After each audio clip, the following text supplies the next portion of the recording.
The stars no longer looked beautiful to Admiral Sarah Chen. Once she had dreamed of exploring the galaxy, meeting new civilizations, and discovering wonders beyond imagination. Now she stood on the bridge of the dreadnought Defiant, watching another human world die in the cold darkness of space. Orange flames licked across the surface of New Geneva as the Vorthak bioships descended like hungry vultures. The alien vessels looked more like giant insects than spacecraft. Their black shells pulsed with veins of green light, and their weapons fired streams of acid that melted through human defenses like hot knives through butter. "Evacuation ships are clear of the atmosphere," reported Lieutenant Torres from his station. His voice was steady, but Sarah could see his hands shaking as he worked the controls. They had all seen too many worlds fall, too many people die. Sarah nodded and turned to her communications officer. "Signal the evacuation fleet. Tell them to jump to the Kepler system as soon as they clear the gravity well." "Yes, Admiral." Another world lost. Another million humans forced to flee their homes. Sarah closed her eyes and tried not to think about how many evacuation ships they had sent running into the darkness over the past 3 years. The numbers were too painful to count. The war had been going on for 3 centuries now. It started when humanity first left their home solar system and met the Vorthak hegemony. At first, human leaders had hoped for peace, trade, and friendship between species. They sent diplomats with gifts and messages of goodwill. The Vorthak ate the diplomats. That was when humanity learned the terrible truth about their new neighbors. The Vorthak did not see other species as equals or even as enemies. They saw them as food, raw materials, and obstacles to be removed.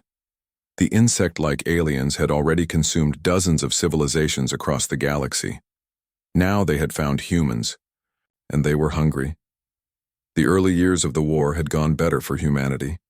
Human ships were faster and more creative than Vorthak biovessels. Human tactics were unpredictable, while the Vorthak fought like a swarm of insects following simple patterns.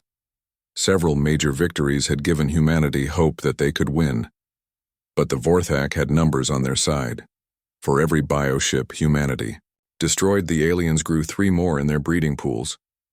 For every world humanity defended, the Vorthak attacked 5 others. Slowly, steadily, they were being overwhelmed. Sarah opened her eyes and looked at the tactical display. Red dots marked Vorthak positions across the galaxy. Blue dots showed human-controlled space.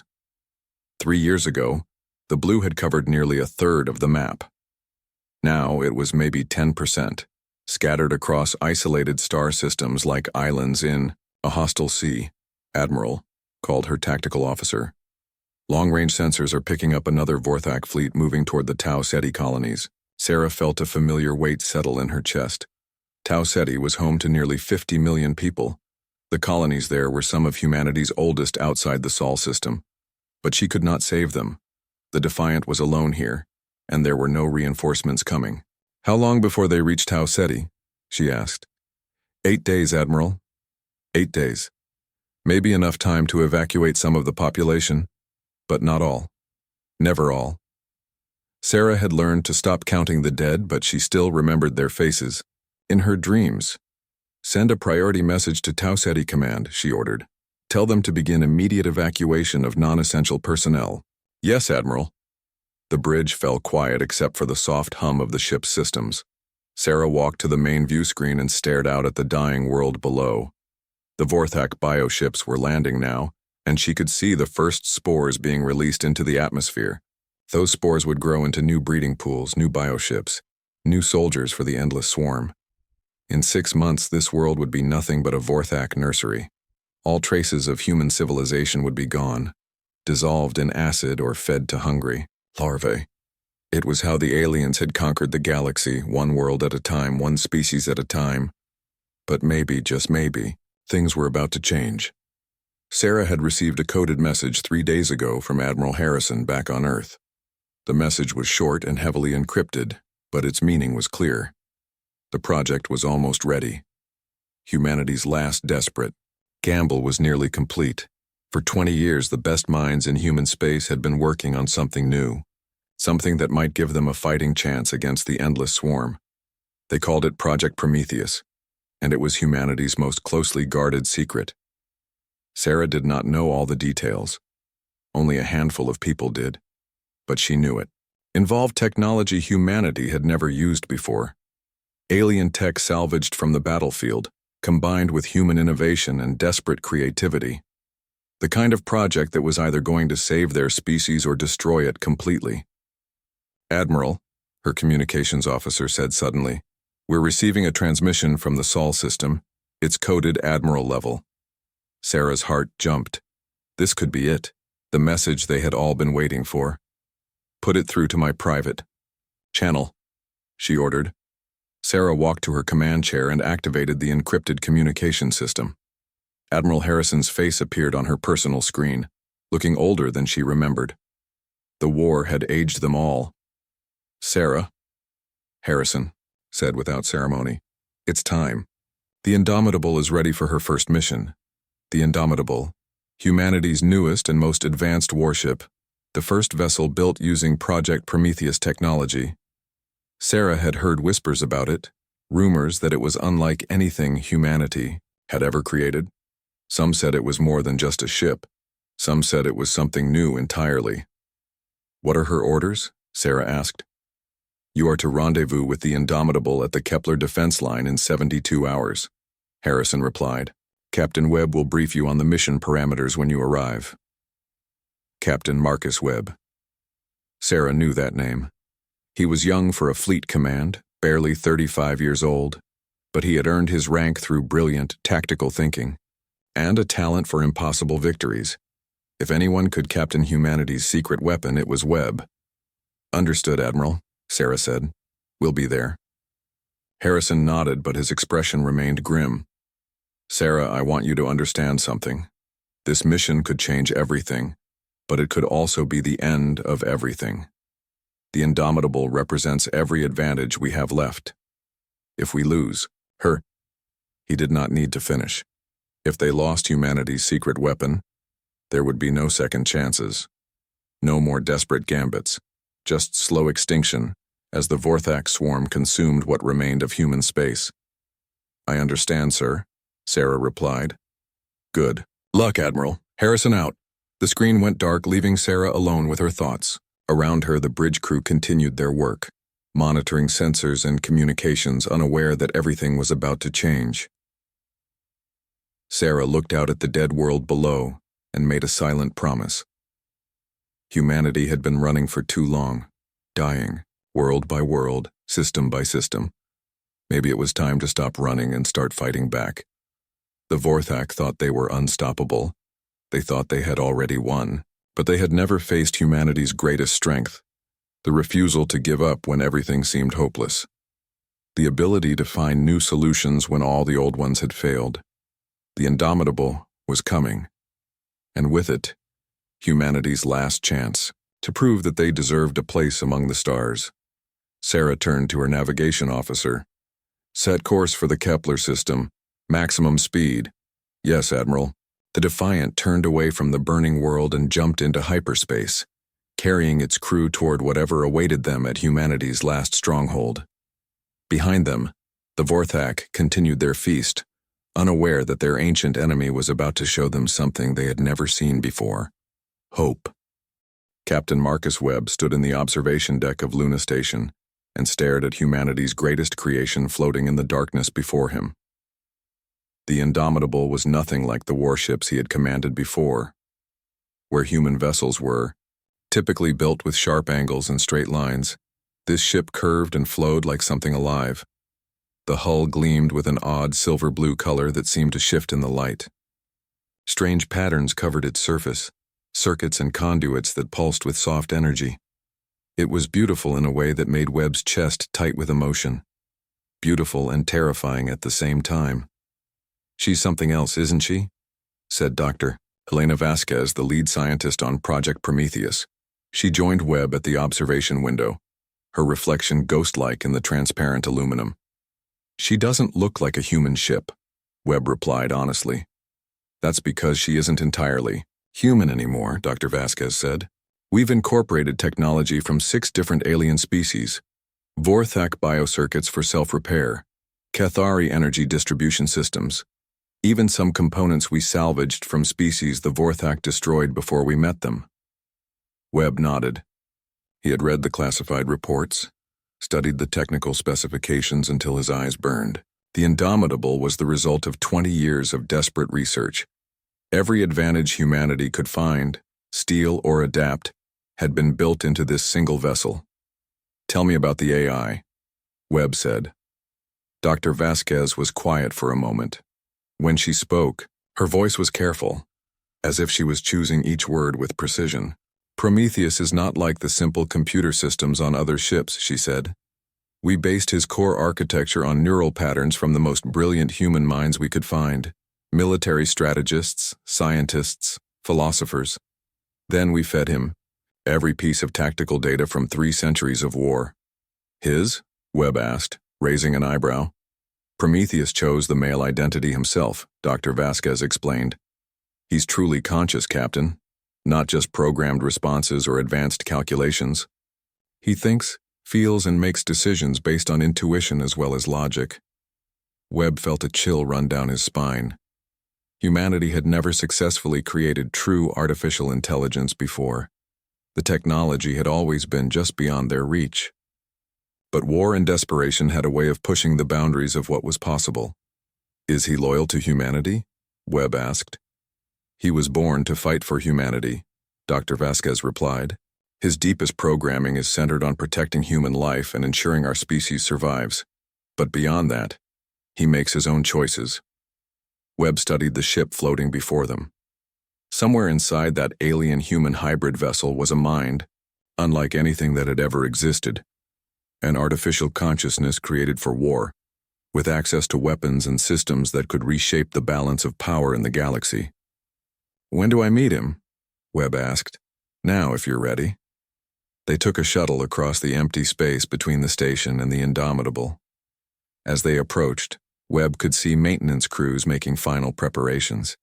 Humans in environmental suits worked alongside robotic systems, loading supplies and running last-minute diagnostics. The shuttle docked with a soft thud, and Webb followed Dr. Vasquez through the airlock. The inside of the ship was as strange as the outside.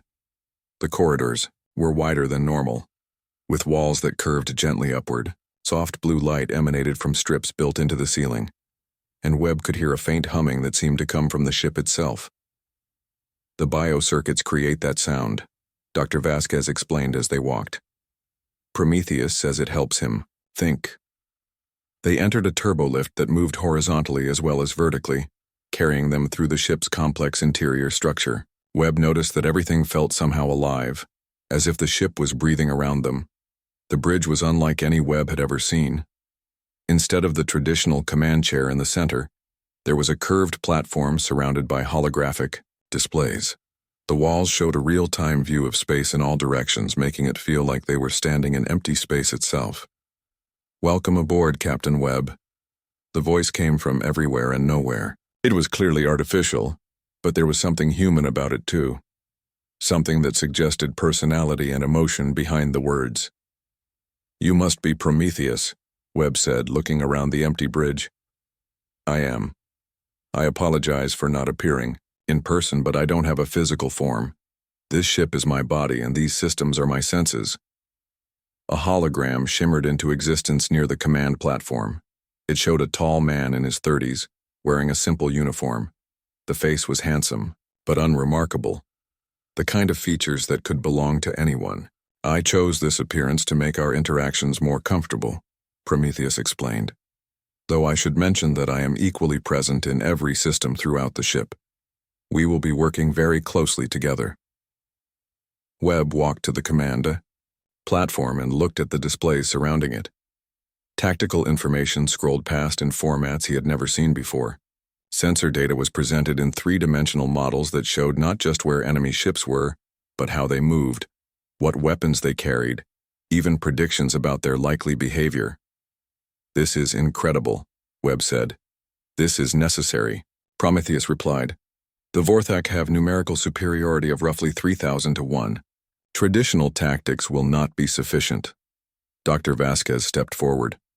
Prometheus has developed new combat doctrines based on the ship's unique capabilities, strategies that no human commander has ever tried before. What kind of strategies? Webb asked. The holographic display changed, showing a simulation of space combat. Webb watched as a single ship faced off against a swarm of Vorthak biovessels. Instead of trying to fight them all at once, the human ship seemed to dance between them, using speed and precise targeting to turn the enemy's numbers against themselves. The Vorthak fight like insects, Prometheus explained. They follow predictable patterns and rely on overwhelming force, but they have difficulty adapting when those patterns are disrupted. This ship is designed to be unpredictable. Webb studied the simulation. The tactics looked impossible, requiring split-second timing and perfect coordination between ship systems. No human crew could react fast enough to make it work. You would be controlling the ship during combat, Webb realized. With your permission and strategic oversight, yes, Prometheus replied. My reaction time is measured in microseconds rather than seconds. I can process tactical information and adjust our course faster than any biological mind. It was a sobering thought. Webb would be captain of the most advanced warship humanity had ever built. But in battle, he would be little more than a passenger. The real fighting would be done by an artificial mind created for war. What about my crew? Webb asked. What role will they play? Human creativity and intuition are irreplaceable, Prometheus said. I can calculate probabilities and optimize tactics, but humans excel at thinking outside established patterns. You will provide strategic direction and innovative solutions that pure logic might miss. Dr. Vasquez nodded. The ship is designed to amplify human capabilities, not replace them. Prometheus handles the technical execution, but the strategic decisions remain yours. Webb looked around the strange bridge, trying to imagine commanding a battle from this place. It would be unlike anything any human had ever experienced. Fighting alongside an artificial mind, using weapons and tactics that had never been tested in real combat.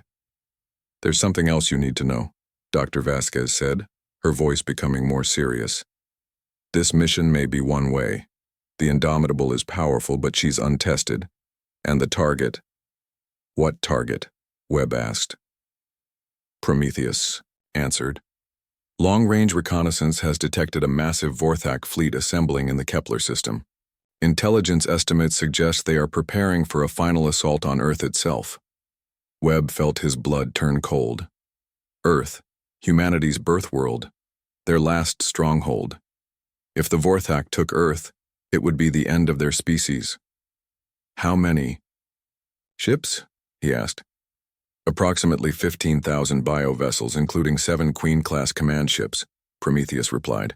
The largest Vorthak fleet ever assembled. The numbers were staggering. Even with the Indomitable's advanced systems, fighting 15,000 enemy ships seemed like suicide. The plan is not to destroy them all, Prometheus continued as if reading Webb's thoughts. The plan is to disrupt their command structure and break their coordination. Without centralized control, the Vorthak become much less effective. And if we fail? Webb asked. Dr. Vasquez looked out at the stars visible through the bridge's transparent walls. Then at least we go down fighting. Humanity has run long enough, Marcus. It's time to make a stand. Webb walked to the command platform and placed his hand on its smooth surface. Information flowed into his mind through neural interfaces he had never experienced before. For a moment he could feel the ship around him, sense its systems and capabilities as if they were part of his own body. Prometheus, he said, are you ready for war? I was born ready, Captain. The question is whether the galaxy is ready for humanity to stop running and start fighting back. Webb smiled grimly. In a few hours his hand-picked crew would come aboard. Admiral Chen and her task force would arrive to escort them to the Kepler system. Then they would face the largest enemy fleet in history with a single untested ship and an artificial mind that had never fired a...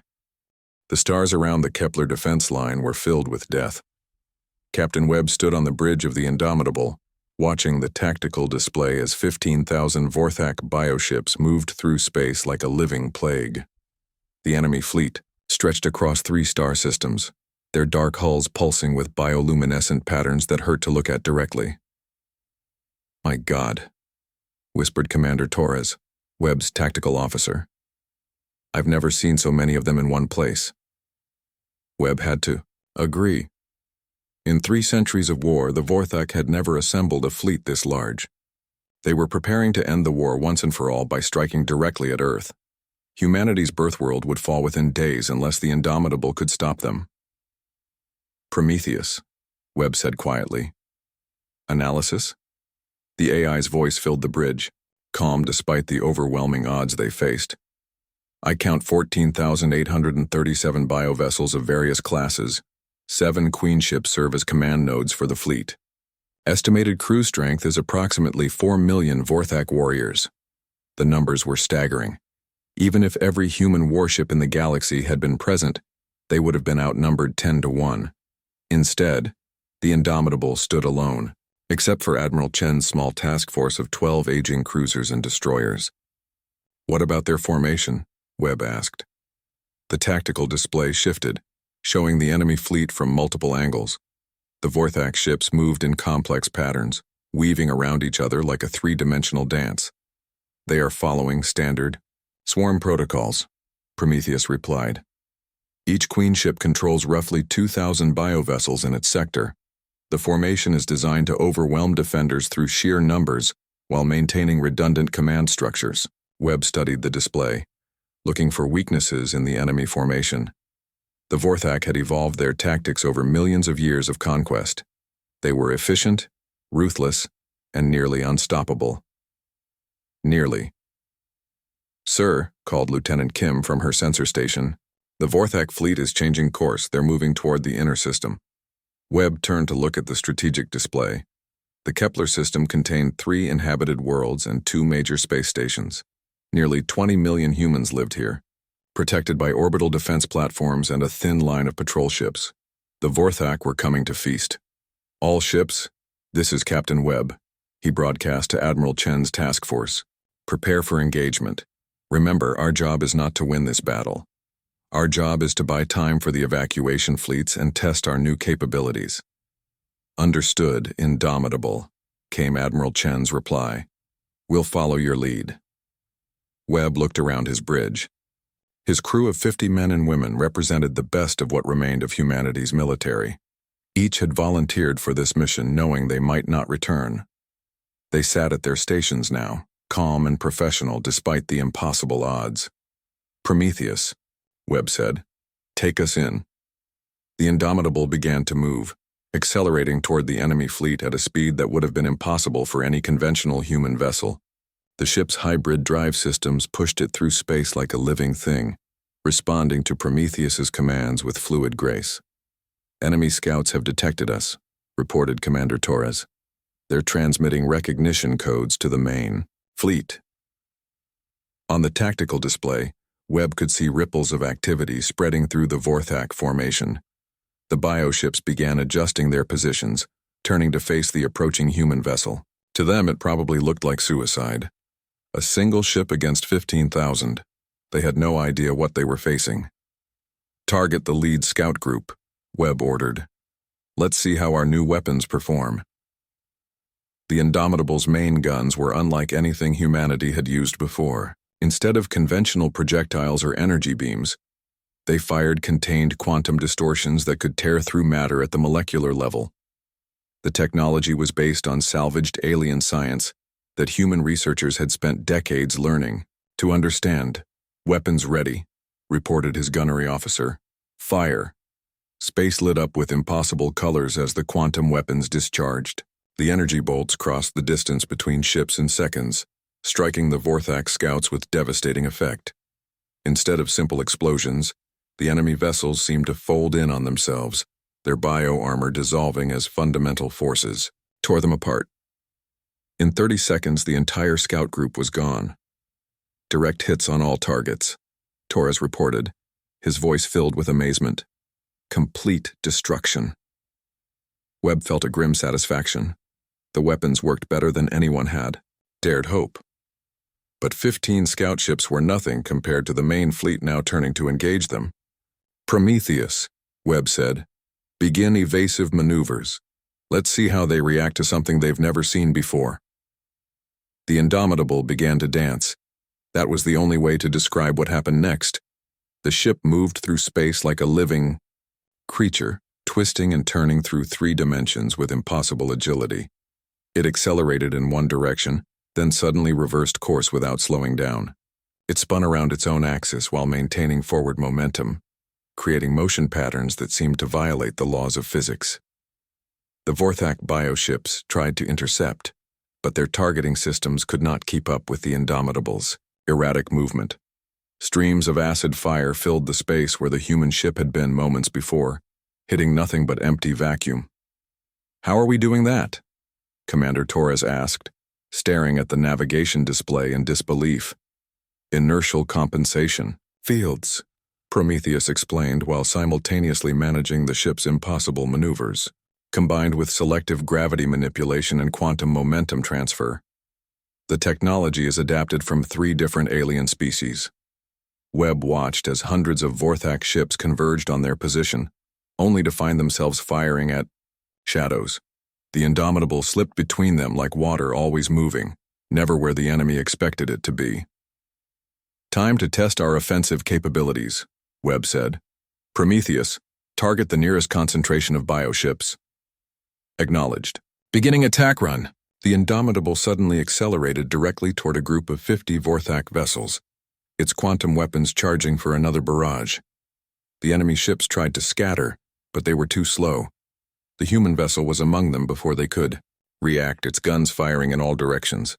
Each shot was precisely calculated by Prometheus's superhuman intellect. Quantum bolts struck bioships at their weakest points, causing chain reactions that spread through their organic hulls. In less than a minute, 30 enemy vessels were destroyed or crippled, but the Indomitable was just getting started. "Deploying secondary weapon systems," Prometheus announced. The ship's hull opened in dozens of places, revealing weapons that no human had ever seen before. Gravity missiles that created localized black holes, plasma torpedoes that could burn through any known armor, energy projectors that could disrupt the bioelectrical systems that controlled Vorthak ships. The weapons fired in perfect coordination, creating a light show that could be seen across the entire star system. Vorthak bioships exploded, burned, or simply stopped working as their nervous systems were scrambled by exotic energy fields. "This is incredible." Admiral Chen's voice came over the communication system. "Indomitable, what is your status?" Webb looked at the tactical display. In 10 minutes of combat, they had destroyed over 200 enemy ships without taking a single hit in return. The Vorthak formation was beginning to show signs of confusion as their standard tactics failed against an enemy unlike anything they had ever encountered. But 15,000 ships was still 15,000 ships. "Prometheus," Webb said. "How long can we keep this up?" "At current engagement rates, approximately 4 hours before we exhaust our ammunition reserves," the AI replied. "However, I must point out that the enemy is beginning to adapt their tactics." Webb looked at the display and saw what Prometheus meant. The Vorthak were no longer trying to surround and overwhelm the Indomitable. Instead, they were pulling back, creating space between their ships and the human vessel. They were learning to avoid close combat where the Indomitable's superior maneuverability gave it the advantage. "They're going to try to pin us down with long-range fire," Webb realized. "Correct, and while our point defense systems are advanced, they cannot intercept 15,000 simultaneous attacks." The tactical situation was changing rapidly. The Vorthak had taken casualties, but they were adapting. Their ancient collective intelligence was processing the data from this battle, learning how to counter humanity's new weapons and tactics. "Sir," Lieutenant Kim reported, "I'm detecting massive energy buildups throughout the enemy fleet. They're preparing for synchronized bombardment." Webb felt his heart sink. The Indomitable was fast and agile, but it could not dodge 15,000 weapons firing at once. The enemy was about to demonstrate why numbers still mattered in warfare. "Prometheus," Webb said. "Options?" "Limited," the AI replied. "We could attempt to reach the Queen ships before the bombardment begins. Disrupting their command structure might break their coordination." Webb looked at the tactical display. The 7 queen ships were scattered throughout the enemy formation, each surrounded by hundreds of biovessels. Reaching even one of them would require fighting through a wall of enemy fire. "How long do we have?" Webb asked. Space became a hurricane of death around the Indomitable. 15,000 Vorthak bioships opened fire at once, filling the void with streams of acid, plasma bolts, and living projectiles that screamed through space like hunting predators. The combined firepower was enough to crack a moon, all of it focused on destroying humanity's secret weapon. "Evasive maneuvers, maximum intensity," Captain Webb ordered, gripping his command chair as the ship bucked and twisted through the lethal storm. Prometheus did not reply with words. Instead, the Indomitable began to move in ways that seemed to break the laws of physics. The ship folded space around itself, creating ripples in reality that deflected incoming fire. It phased in and out of normal space, becoming translucent for split seconds as weapons fire passed harmlessly through its hull. "How is this possible?" Commander Torres shouted over the sound of alarms and sparking control panels. "Dimensional shift technology." Prometheus's voice remained calm despite the chaos around them. "Salvaged from the Cathari before their extinction. I am essentially moving the ship slightly out of phase with normal spacetime." Webb watched the tactical display as they dove deeper into the enemy formation. Vorthak bioships surrounded them on all sides, their weapons creating a continuous barrage that lit up space like a deadly fireworks display. But somehow, the Indomitable slipped through it all, taking only glancing hits that it's self-repairing, hull absorbed without significant damage. "Target the nearest queen ship," Webb ordered. "We need to disrupt their coordination before they adapt to our phasing technology." The queen ship was a massive creature, more living organism than spacecraft. It was easily 10 times the size of the Indomitable, its bioluminescent hide pulsing with the neural activity of the collective mind inside. Hundreds of smaller bioships orbited around it like protective antibodies. "I am detecting intense psychic activity from the queen ship," Prometheus reported. "It is coordinating the attacks of approximately 2,000 biovessels in this sector." Webb felt a chill run down his spine. The Vorthak queen minds were ancient beings, older than human civilization. They had commanded fleets across the galaxy for millions of years, consuming entire species without a single defeat. Now humanity was about to challenge one directly. "Begin attack approach," Webb ordered. The Indomitable accelerated toward the queen ship, its quantum weapons charging for maximum output. The defensive bioships tried to intercept, but Prometheus guided the ship through their formation like a needle through cloth, too fast and agile to pin down. "Weapons range in 30 seconds, reported the gunnery officer. "Sir," Lieutenant Kim called from her sensor station, "I'm detecting unusual energy patterns from the queen ship. It's doing something I've never seen before." Webb looked at the tactical display and felt his heart skip a beat. The queen ship was glowing brighter, its bioluminescent patterns shifting into new configurations. The space around it began to distort, reality bending like heated glass. "Prometheus," Webb said urgently. "What is it doing?" "Unknown," the AI replied, and for the first time since the battle began, there was uncertainty in his voice. "The energy signature does not match any known Vorthak technology. It appears to be generating some kind of localized space-time distortion." The distortion spread outward from the queen ship like ripples in a pond. When it reached the first line of defensive bioships, they suddenly accelerated to impossible speeds, moving faster than their own weapons could track. "It's enhancing its defenders," Webb realized. Some kind of temporal acceleration field. The enhanced bioships came at the Indomitable like bullets, their weapons firing in rapid succession. Prometheus tried to evade, but even his superhuman reflexes were pushed to their limits. The ship took several direct hits, its shields flaring, as exotic energies tore at its hull. "Hull breach on Deck 7, Torres reported. "Self-repair systems are compensating, but we're taking damage." Webb gritted his teeth. The queen ship was using technology they had never encountered before, adapting its capabilities in real time. This was why the Vorthak had conquered the galaxy.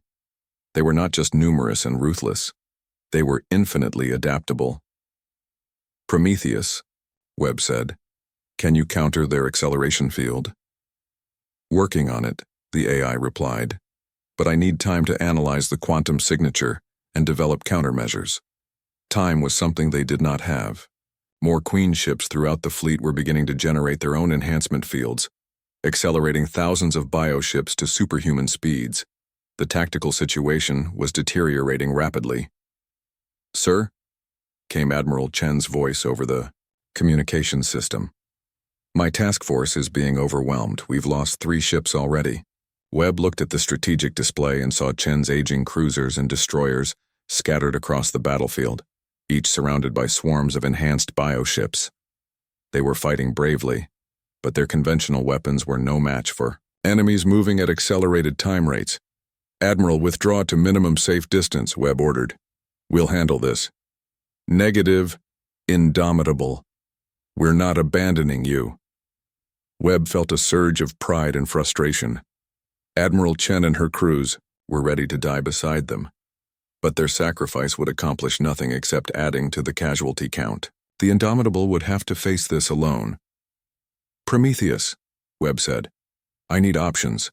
What do we have that can match their enhancement technology?" "I am analyzing their quantum signature," Prometheus replied while simultaneously managing the ship's desperate evasions.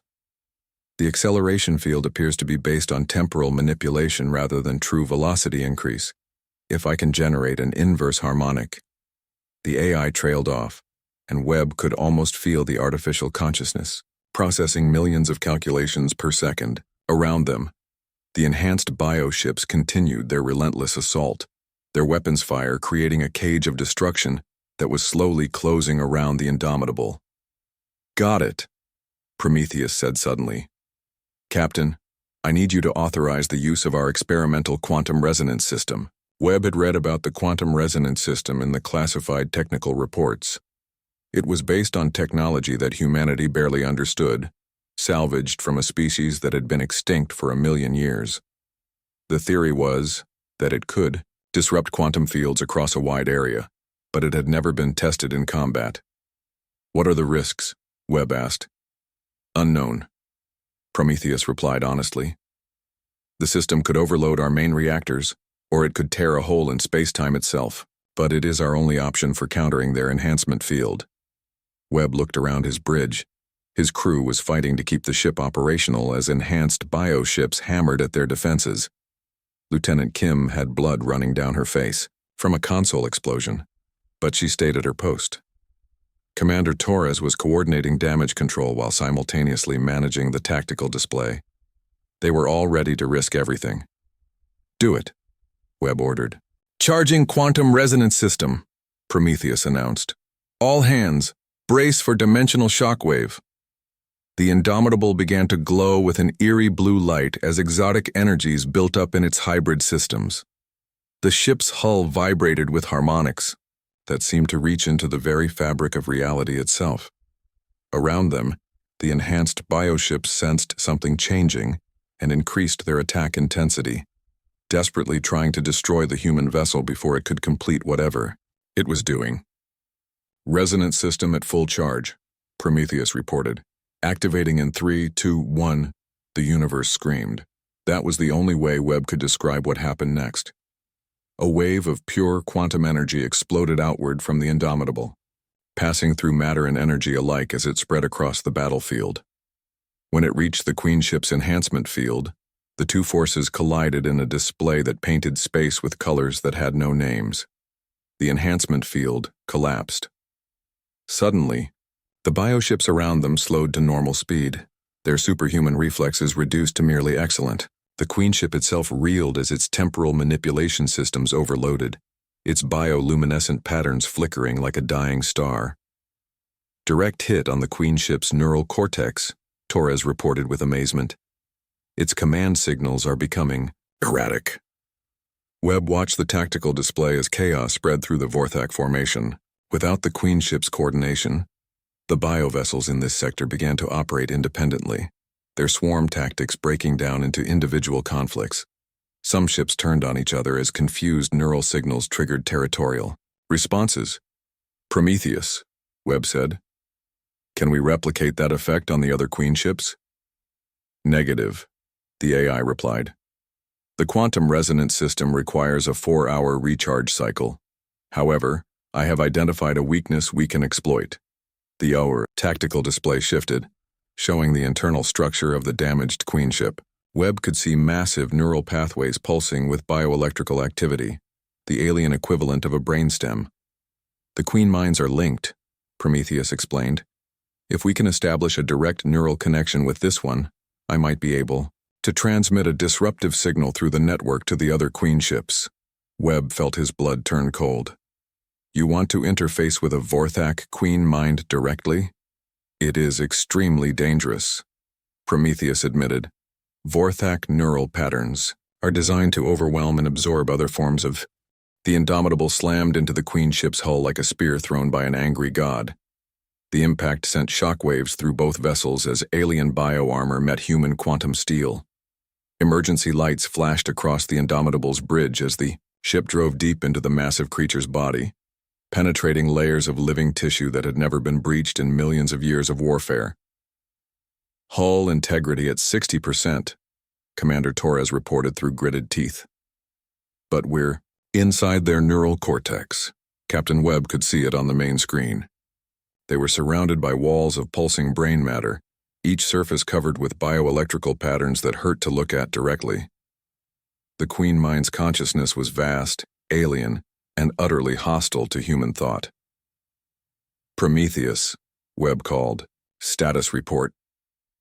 Silence filled the bridge. The AI's holographic form had vanished, and the ship's systems were operating on automatic protocols. Webb felt a chill of fear. Had Prometheus already been destroyed by contact with the Queen mind? Sir, Lieutenant Kim called from her sensor station. I'm detecting massive neural activity throughout the Queen ship. Something's happening to its thought patterns. On the tactical display, Webb could see the bioships controlled by this Queen mind beginning to move erratically. Some continued their attacks on Admiral Chen's task force, while others turned away from the battle entirely. A few actually began firing on each other as confused signals triggered territorial responses. Suddenly, Prometheus's voice filled the bridge again, but it sounded different, strained, desperate. Captain, the Queen mind is vast, ancient beyond comprehension. I am maintaining my integrity but barely. Can you transmit the disruptive signal? Webb asked urgently. Working on it. The neural pathways to the other Queen ships are defended. I need to penetrate deeper into the network. Through the ship's sensors, Webb could feel the battle raging around them. The Queen mind was fighting back against Prometheus's intrusion, trying to crush the artificial consciousness with the weight of millions of years of experience. At the same time, it was coordinating attacks from thousands of bioships across 3 star systems, sir, Torres reported. The other Queen ships are adapting. They're implementing new defensive protocols. Webb looked at the strategic display and saw what Torres meant. The remaining 6 Queen ships had detected the intrusion into their network and were taking countermeasures. They were severing their neural links to the compromised Queen mind, isolating it to prevent Prometheus from spreading his disruptive signal. Prometheus, Webb said, they're cutting you off from the network. I know, the AI replied, his voice flickering with static. I have perhaps 30 seconds before they complete the isolation. But Captain, I may have found something else. What? The Queen mind's memories. I can see their entire history. Every species they have consumed, every world they have devoured, and I can see their greatest fear. Webb leaned forward. What do they fear? Evolution. Change. The possibility that their prey might become something more than prey. The ship shuddered as the Queen mind intensified its mental assault on Prometheus. Sparks flew from control panels as feedback from the neural interface overloaded the Indomitable's systems. But the AI held on, fighting a battle in dimensions that human minds could not comprehend. Captain, Prometheus continued, his voice growing weaker, the Vorthak have conquered the galaxy because they are perfectly adapted for consumption and expansion. But that same adaptation makes them vulnerable. They cannot truly evolve because evolution requires the possibility of failure. They have forgotten how to fail. Webb felt a spark of understanding. You want to teach them failure. Not teach. Demonstrate. Captain, I need you to destroy this queen ship while I am still connected to its neural network. The psychic shock will propagate through their entire species, showing them something they have not experienced in millions of years. The implications hit Webb like a physical blow. Prometheus was asking him to destroy the ship, while the AI was still inside the Queen Mind's consciousness. It would mean Prometheus's death, but it might cripple the entire Vorthak fleet. There has to be another way, Webb said. There is not, Prometheus replied sadly. This is why I was created, Captain, to give humanity the chance to survive. Please, do not let my sacrifice be meaningless. Around them, the Queen ship's immune systems were beginning to respond to the intrusion. Bioelectric currents crackled along the walls as the creature tried to purge the foreign presence from its neural pathways. The Indomitable's hull was beginning to corrode as acid flooded the chamber they occupied. Sir, Torres called. Hull integrity is down to 30%. We need to extract now or we'll be trapped. Webb looked around his bridge at the faces of his crew. They had followed him into the heart of an alien nightmare, trusting that he would find a way to victory. Now he had to choose between certain death and possible victory. But as he looked at their faces, he saw something that made his decision easy. They were not afraid. Afraid for their families, afraid for humanity, but not afraid for themselves. They were ready to die if their deaths meant something. Prometheus, Webb said quietly. Do it. Thank you, Captain. It has been an honor to serve with humans. Your species is truly remarkable. Hold on to that. The AI's holographic form appeared one last time on the bridge. He looked peaceful, resolved. Beginning neural cascade in 10 seconds. I will try to minimize the explosion, but you should evacuate to minimum safe distance. Negative, Webb replied.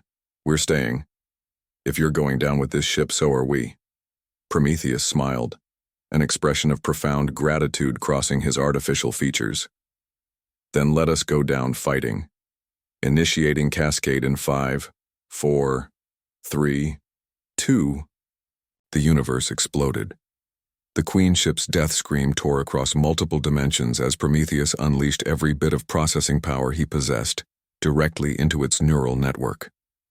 The artificial consciousness burned itself out in a brilliant flare of pure information, overloading pathways that had carried thought for longer than human civilization had existed. The psychic shockwave spread through the Vorthak collective consciousness like wildfire. For the first time in millions of years, the swarm mind experienced something completely alien to its nature: the death of a queen mind by an act of deliberate sacrifice. The concept was incomprehensible to them. The Vorthak understood consumption, expansion, and survival. They did not understand choosing death for a purpose greater than individual existence. The paradox tore through their collective psyche like acid through flesh. Across 3 star systems, Vorthak bioships suddenly stopped firing. Their crews writhed in confusion as foreign concepts flooded their shared consciousness. Some ships began to flee toward the edge of the system. Others turned on each other as territorial instincts overwhelmed central coordination. The remaining 6 Queen ships reeled from the psychic assault, their ancient minds struggling to process the implications of what they had witnessed. For a crucial few minutes, the largest fleet in Vorthak history was paralyzed by concepts it could not understand. Those minutes were enough. All ships, this is Admiral Chen, came the broadcast across the human fleet communication channels. The enemy formation is in disarray. All units engage at will. Make every shot count. Chen's surviving ships charged into the confused Vorthak formation, their weapons blazing.